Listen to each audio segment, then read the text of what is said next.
Quand je suis sur le rucher, j'ai ma bouteille de préparation qui est prête à l'emploi comme ça. Et puis, donc le plongeur permet d'aller aspirer l'acide tant qu'il y en a dans la bouteille sans avoir... Hein. Et puis donc je vais brancher la seringue comme ça, remplir ma seringue. J'ai un petit bouchon après qui me permet de boucher ici. Ce qui fait que quand je me balade entre les ruches, je suis pas là avec un verre ou un truc qui peut se casser la gueule et tout ça. J'ai un récipient qui est bien éteint, je mets pas de l'acide partout, je m'en mets pas sur les mains et tout ça. Je travaille propre avec ça. Donc le kit seringue plus ça, je crois que c'est dans les 15 € chez Eco. C'est pas du tout obligatoire, mais je trouve ça bien pratique.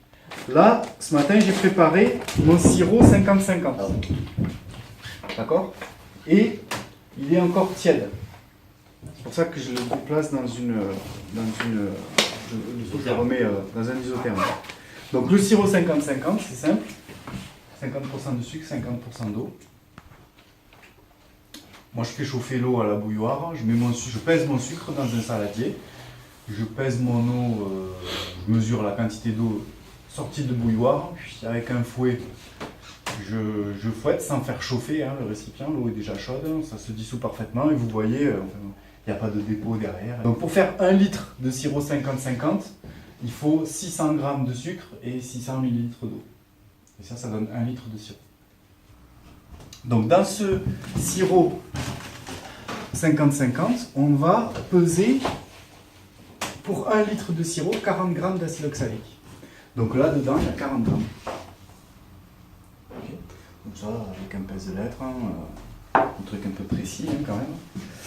Entre 38 et 40 grammes.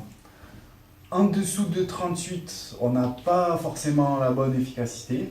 Et au-delà de 40, on ne gagne pas en efficacité. Et plus on monte, plus on va prendre des risques aussi au niveau de l'effet de l'acide sur la cuticule des abeilles et tout ça.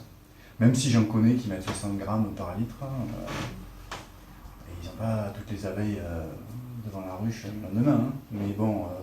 Voilà, la juste dose, c'est ça, c'est ce qui est préconisé en tout cas par la FNOSAD, entre 38 et 40 grammes. Quand je vais ouvrir la colonie, un intercadre occupé de l'arrière à l'entrée, je vais lui mettre 5 ml. Un intercadre à moitié occupé, je lui mettrai que demi-dose.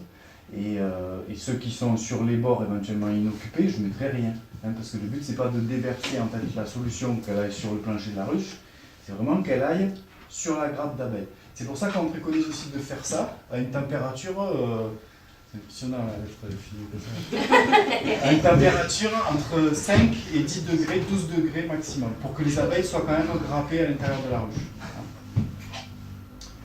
Et si on n'a pas cette température-là, c'est là où éventuellement ça peut être pertinent de faire plutôt une sublimation, où là on se moque un peu qu'elle soit grappée.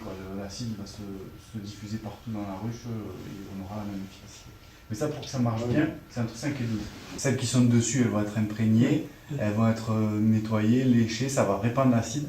Après, le mode d'action de l'acide oxalique sur varroa, on n'a pas tout à fait encore percé le mystère. On ne sait pas si c'est parce que en se léchant, les abeilles ingurgitent l'acide, ça passe dans l'hémolymphe et ça tue les varroas qui piquent les abeilles, ou si c'est aussi un peu par contact, ou si c'est imprégnation de l'ambiance de la ruche, ou un mix de tout ça.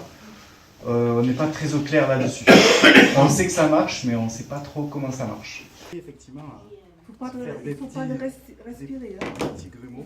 Non, il ne vaut mieux pas, ouais. Faire un rail. Interdit de faire un rail d'acide oxalique.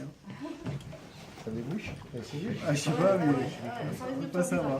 Il y a la cocaïne, il y a plein de saloperies aussi. Il y a un énorme nid juste avant le Dias en venant du Brésil.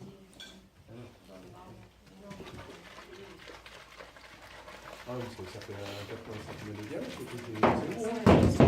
Moi je l'ai fait, moi, les cils, pas toute riche, je te le dis. Nous, on va commencer à en acheter le poil après, il faut que je fasse ça. Préparer mon système, j'ai qu'à brancher la seringue, j'aspire le mélange. Alors je prends une bonne dose, histoire de ne pas me retrouver au milieu de la ruche à devoir recharger. Là par exemple je monte à 50 ml. Ici je chasse l'air, essayant de ne pas en mettre partout si possible, des fois ça m'arrive. Et donc j'ai ma seringue qui est prête à servir. Ok. faut brancher, chauffer, le masque, les lunettes étanches. Du candy là ou Ouais. Là, je pense qu'on pourra en remettre peut-être un petit peu. Voilà, là, elles sont bien grappées. Hein. Je sais pas qui c'est que tout à l'heure qui me disait. On voit que ça fait une masse compacte d'abeilles. Hein. Par contre, elles sont que sur un demi. peut-être qu'elles sont. Un demi intercadre. Donc l'endroit où il n'y a pas d'abeilles, ben, je passe pas. Hein. Et vous voyez que je regarde plus tellement la dose. Je fais ma vitesse d'écoulement constante, donc j'ai déjà vérifié qu'elle correspondait à peu près. Dose de la pression, Voilà. En fonction, je vois comment ça débite et à quelle vitesse je tire. Je sais que je suis à peu près sur mes 5 millilitres. Là, donc, là, t'es à 10 à peu près.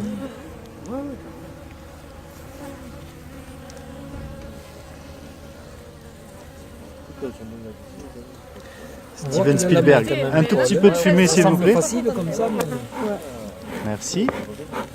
Moi, les miennes, elles m'ont bombardé. Enfin, ça tapait, mais ça fait pas. Très populeux quand même. Hein. Il y en a quelques-unes qui sont bien. Au milieu, oui. Alors si vous en mettez un peu sur les têtes de cadre ou sur les rayons et tout ça, vous vous affolez pas, hein, puisqu'elles vont le lécher ce sirop. Il faut éviter de tout mettre sur les têtes de cadre, c'est sûr. Mais J'ai vu que sur la vidéo que j'ai postée, sur la message pochette. là, tu vas un peu vite. Là. Tu en mets trop, Il faut que tu mettes plus doucement. Regarde. C'était à combien en partant? 30. Okay. Donc là, tu es à 25.